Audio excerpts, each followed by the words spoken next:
C'est l'heure du sonneur. Et donc, je vous le disais, les députés ont commencé lundi l'examen du projet de loi qui s'appelle l'accompagnement des malades et de la fin de vie. Je sais que Jean-Frédéric Poisson va l'appeler autrement, on va en reparler. C'est la version remaniée qui est aujourd'hui travaillée, une version remaniée amendée en commission. Donc, un texte sur lequel nous travaillons, enfin les députés travaillent aujourd'hui, pour lequel quand même la ministre de la Santé, Catherine Vautrin, a appelé à revenir aux critères initiaux, puisqu'elle dit, elle avertit, elle dit voilà, avec ces conditions-là, c'est rompre l'équilibre de ce projet de loi, a-t-elle averti. Alors, l'examen du texte, je le précise, a duré encore 2 semaines à l'Assemblée, jusqu'au 7 juin. Le temps d'étudier quand même les 3300 amendements déposés avant un vote solennel qui sera prévu pour le 11 juin. Puis, le projet de loi va passer au Sénat et l'adoption définitive ne devrait pas se faire avant l'été 2025. Mais on entend beaucoup, beaucoup d'alertes. Donc, nous, on va tenter de comprendre ce qui se passe réellement derrière ce texte.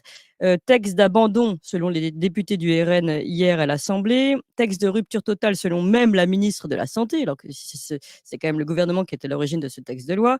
Tribune du Figaro aussi, publiée plusieurs fois, mais encore une avant-hier, de plusieurs organisations de soignants qui ont appelé les députés à entendre leur voix et à ne pas adopter un texte qui, en l'état, je les cite, bouleverserait en profondeur la pratique médicale. Je cite un extrait de leur alerte. Il pourrait être plus facile d'obtenir une réponse à une demande de mort qu'à des soins dignes d'une démocratie, quand il faut aujourd'hui parfois plus de 6 mois pour obtenir un rendez-vous en centre antidouleur. Voilà, et bien nous, pour comprendre et parler de ce texte, nous sommes avec un philosophe et un politique qui alerte depuis longtemps sur ce sujet. Jean-Frédéric Poisson. Bonjour Jean-Frédéric Poisson. Bonjour à tous. Et merci beaucoup d'être avec nous ce matin. Merci à vous. Philosophe, je l'ai dit, président de VIA, La Voix du Peuple, 3e sur la liste des patriotes menée par Florian Philippot pour les européennes et auteur de nombreux ouvrages sur la bioéthique. Comme je le disais, c'est un sujet que vous traitez depuis bien longtemps. Et le dernier, Soins palliatifs, la vraie alternative à l'euthanasie. Non, c'est peut-être pas le dernier. Personne ne doit mourir seul, aux éditions MAM. Voilà. Alors, on va reprendre ensemble, si vous voulez bien. Déjà, le contenu de ce texte, c'est en quoi il amorce une rupture totale avec l'équilibre qui faisait notre état législatif avant. Le contenu, il est caché par le titre qu'a donné le gouvernement à son projet de loi, puisque en termes de fin de vie, il s'agit simplement de légaliser l'euthanasie et le suicide assisté. L'euthanasie, pour nos auditeurs, c'est le fait de faire mourir délibérément un patient, qu'il soit ou non en fin de vie, et le faire alors que son pronostic vital n'est pas engagé à très court terme, c'est-à-dire brusquer en réalité une mort qui n'est pas imminente. Et le suicide assisté consiste à fournir à une personne qui le demande les moyens de mettre fin à ses jours. La plupart du temps, c'est une pilule qu'on avale chez soi, ou si on est à l'hôpital, c'est une petite poire de pression sur laquelle on appuie pour faire passer dans la transfusion un poison. Oui. Voilà. Donc il s'agit de légaliser ces deux pratiques qui sont aujourd'hui absolument interdites. La première raison, c'est qu'il est interdit de tuer dans la société française, quel que soit le motif. Et c'est seulement si vous êtes en légitime défense que on vous reconnaîtra le droit de vous être défendu, même si ça peut aller jusqu'à tuer votre assaillant. Mais remarquez bien que même dans ce cas-là, on prend d'infinies précautions. D'ailleurs, parlez-en aux policiers, aux gendarmes. Vous évoquez souvent ces questions, ils vous diront que ce n'est pas si simple. Et d'ailleurs, c'est très normal que ça ne soit pas si simple, car même si je plaide pour une évolution significative de la loi concernant les gendarmes et les policiers, heureusement que quand on tue quelqu'un, on regarde un peu ce qui s'est passé et qu'on examine les choses. Et la deuxième raison pour laquelle c'est interdit, c'est même pour le suicide assisté.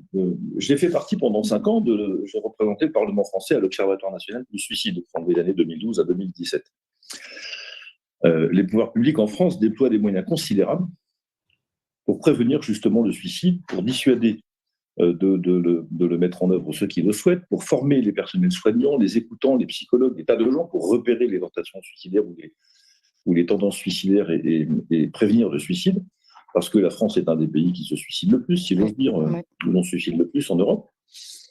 Et donc, il y aurait d'un côté le programme de la santé publique qui fait tout pour éviter le suicide, et puis d'un autre côté, cette loi sur le suicide assisté qui fait que si vous vous suicidez tout seul dans votre coin, il vaut mieux pas, faut pas, on vous le déconseille, et on essaye de vous en empêcher, mais si vous le demandez à le faire à l'aide d'un tiers, alors à ce moment-là, c'est permis. Donc la première dérive, c'est ça. Oui. Alors, je C'est en comprends la fait logique, mais on peut peut-être préciser d'ailleurs que même les plateformes qui sont mises en place d'appel pour empêcher le suicide, comme vous dites, c'est quand même très limité au lieu de régler le vrai problème, peut-être social, le bien mal sûr, social.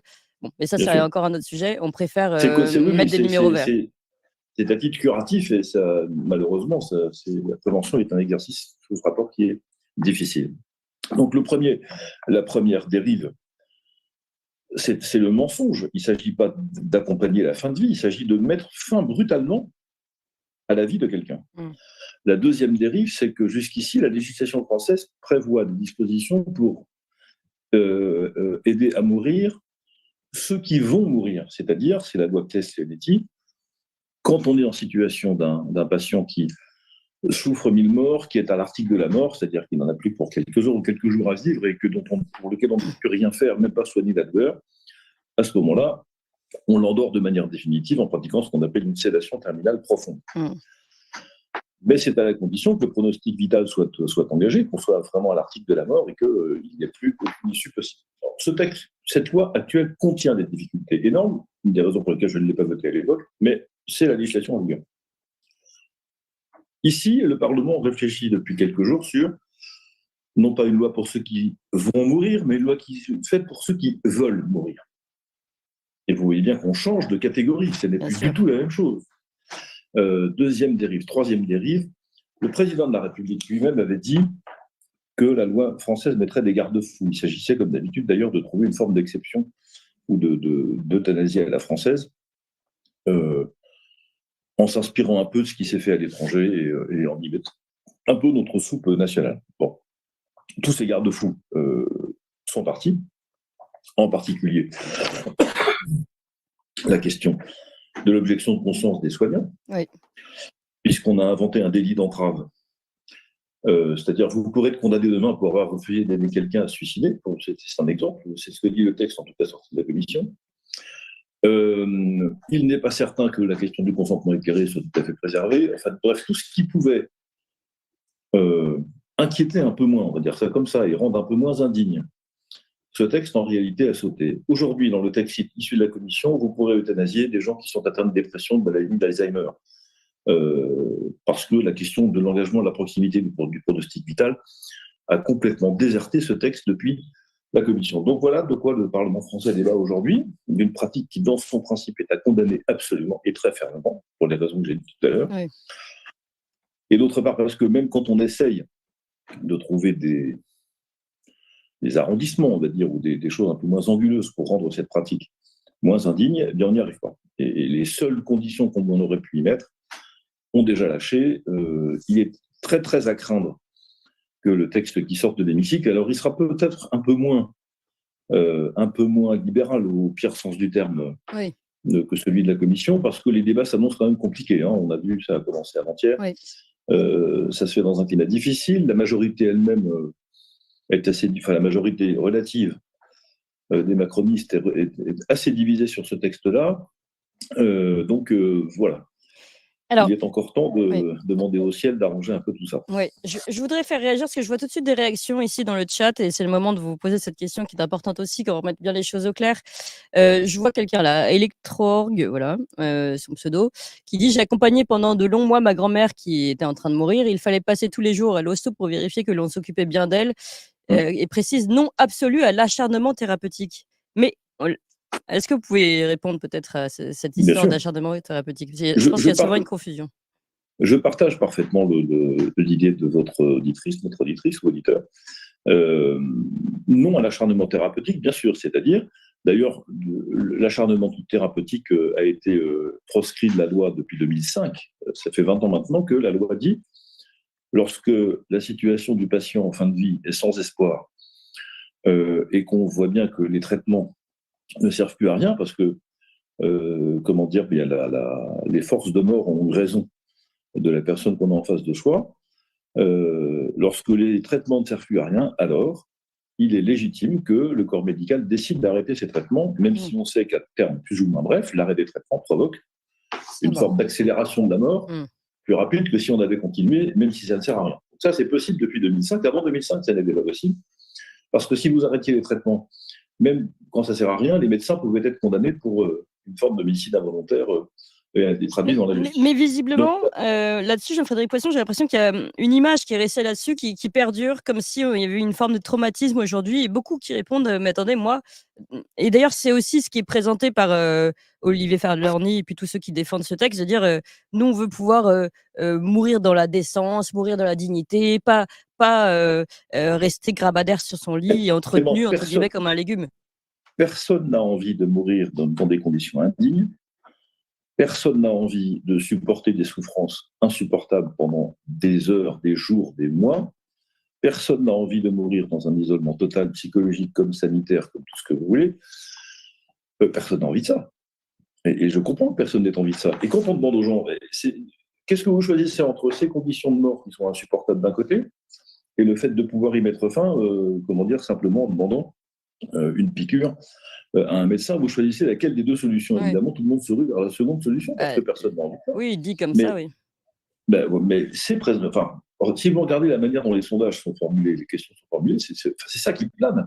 Personne ne dit, mais pour une raison à la fois politique et sociale, depuis 25 ans, c'est 25 ans cette année, la loi Kouchner de 99 prévoit que n'importe qui demande à bénéficier de soins palliatifs doit pouvoir en bénéficier. C'est dans la loi. C'est-à-dire l'accès aux soins palliatifs est un droit garanti par la loi. Personne n'a rien fait pour développer ces soins palliatifs, personne n'a rien fait pour faire comprendre aux Français que, aujourd'hui, la médecine sait traiter toutes les douleurs. Il n'y a plus aujourd'hui de douleurs réfractaires. C'est pas vrai. Enfin, c'est tellement résiduel qu'on n'en parle même plus. On sait par ailleurs développer des systèmes d'accompagnement des personnes sur le plan psychologique, sur le plan affectif, sur le plan relationnel, pourquoi pas sur le plan spirituel. Donc, entourer les patients en fin de vie dans des conditions telles que on peut donner à ces derniers instants d'existence un caractère d'humanité, de profonde dignité, qui est le temps peut-être de la réconciliation, du pardon, du règlement des dernières affaires qu'il faut régler avant de s'en aller, etc., etc. Donc, on sait donner de la vie aux quelques heures qui restent à vivre, et évidemment parce qu'on leur donne du sens. Et parce qu'on soulage la douleur. C'est surtout ça, c'est qu'il est vrai que pendant très longtemps, y compris dans les hôpitaux les plus prestigieux, la douleur était une espèce de parent pauvre des soins. Et j'invite nos auditeurs à se poser cette question. Maintenant, il est assez fréquent à l'hôpital comme chez le médecin qu'on vous demande, quand vous avez mal à combien sur une échelle de 1 à 10 Mais ça fait pas si longtemps qu'on vous demande ça. Ça fait 10 ans, peut-être 12 ans, 15 ans. D'ailleurs, c'est un exercice assez difficile. C'est très compliqué. Quand on est enceinte, je raconte ma vie, mais quand on est enceinte, on vous demande, alors pour l'accouchement, vous voulez souffrir jusqu'à quel niveau? Bon, bah écoutez, je veux bien souffrir jusqu'à 8 sur 10. Enfin, le moins possible est le mieux, toujours, avec la souffrance, évidemment. Donc, les soins palliatifs savent traiter tout ça. Toute cette situation qui est insupportable à décrire, à imaginer pour soi-même, on sait maintenant faire en sorte que ça n'arrive plus et faire en sorte que, quand on est sur le point de mourir, les choses se passent bien. Ce qui est scandaleux, c'est d'abord que ça ne soit pas réparti partout en France de manière que tous les citoyens ne puissent pas y avoir accès de manière certaine. Que deuxièmement, les Français ne savent pas que ça existe et que c'est donc une vraie alternative à l'euthanasie, comme je l'ai écrit dans le disque que vous avez eu la gentillesse de citer tout à l'heure. Et troisièmement, on continue de faire planer cette idée dans l'esprit des Français que entre l'euthanasie ou la souffrance totale, il n'y a pas de choix. S'il y a un choix d'interdire l'euthanasie parce que c'est un mal pour la société et de développer les soins palliatifs. Voilà, parce que beaucoup nous disent, oui, ce sont des belles paroles, mais rien n'est fait dans la réalité, les soins palliatifs sont absents. Et oui, mais allons sur ce point-là, évidemment, sauf que vous soutenez le fait qu'au lieu de rendre légal un acte létal, plutôt de favoriser, et vous vous battez depuis longtemps pour ça, les soins palliatifs. Oui, d'ailleurs, c'est la solution qui convient au personnel soignant, dans la très grande majorité des cas. Ces personnels soignants, d'ailleurs, qui sont très, très, très massivement opposés à cette loi et qui le disent, qui le répètent, et ce n'est pas la première fois qu'ils prennent la parole dans la presse, comme on en fait ces jours-ci pour dénoncer ce texte. Mais là encore, vos auditeurs ont raison. Il manque des unités de soins palliatifs dans un peu plus d'un quart des départements français. On est en déficit de 30 ou 35% peut-être du nombre de lits et des moyens généraux qu'il faudrait pour que la population, le territoire entier soit couvert. Donc, développons ça.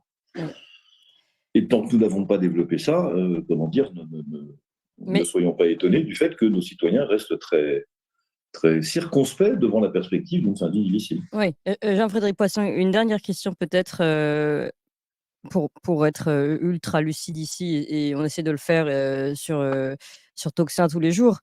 Comment dire, l'accompagnement de personnes en fin de vie coûte cher. L'acte létal coûte moins cher et Ah oui, même c'est pourrait pas- permettre de développer ces fameux salons funéraires. On sait qu'avec, alors je le précise d'ailleurs, dans ce texte-là qui est en discussion en ce moment à l'Assemblée nationale, l'acte létal pourrait être réalisé en dehors du domicile du patient.